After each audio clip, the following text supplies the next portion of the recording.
You are ready for your first assignment. You are going to create a new type of asteroid, a big asteroid. This asteroid should have 4 hit points and a low movement speed. Pause the video and try to make it yourself. I'll show you how I did it afterwards. Our big asteroid also moves toward the player, and we already have this logic inside BP underscore asteroid, so I move this movement logic to a separate actor component, so I can reuse the same code in both asteroids.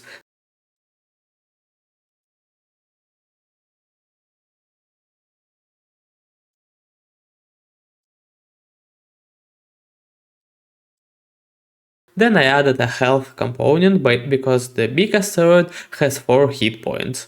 In begin play I created a dynamic material. The big asteroid uses a special material because I added a visual cracking based on health percentage. So we can see how an asteroid has more cracks the less HP it has. I'll show you this material soon.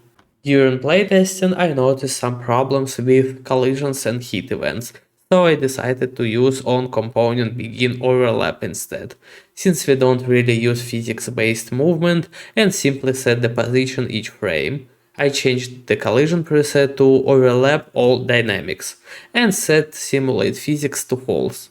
I did the same for the small asteroid and the projectile.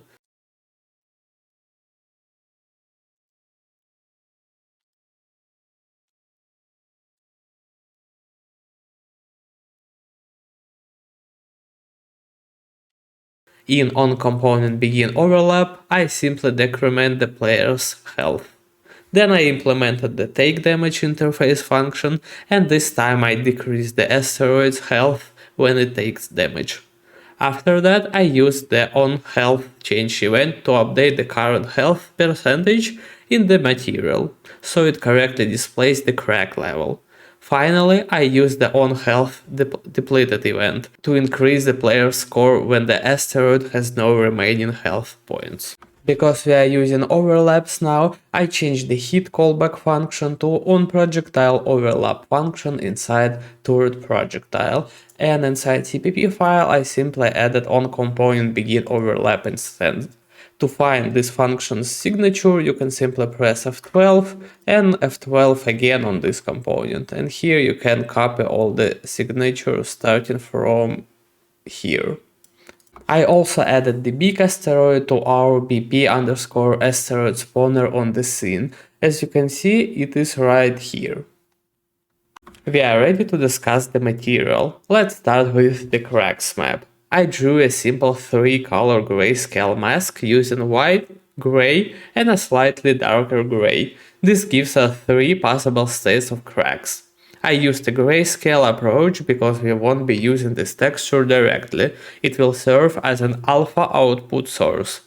The cracks are also placed in specific areas that match the asteroid's UV coordinates. You can see them on the mesh. When importing this texture, I set the filter mode to nearest. Now let's take a look at the material. The material is not very complicated. I simply connected the normal and roughness textures to their respective slots, similar to what we did in the default asteroid material. Then I created a texture sample using the cracks map texture and used the red channel. Since it's a grayscale image, any channel would work as well. Next I connected it to a step function and created a scalar parameter to serve as the step edge. The step function returns either 0 or 1. In other words, step functions generates a value by comparing y to edge. By default, I use 1 as the x input parameter, so when we set the edge to 1, no value from our texture can exceed it, since texture color values range from 0 to 1. That is why we don't see any cracks by default.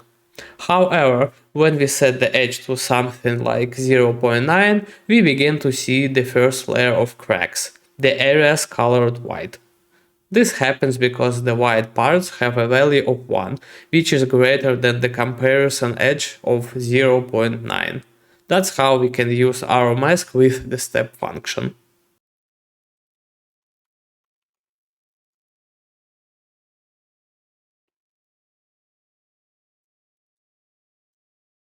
Finally, I connected the output of the step function to the alpha input of a lerp node, allowing me to blend between the cracks color and the default asteroid texture.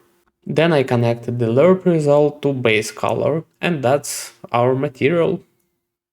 Don't forget to use this material inside BP asteroid big here, and after this step you should have a big asteroid in your game, like this one I have here.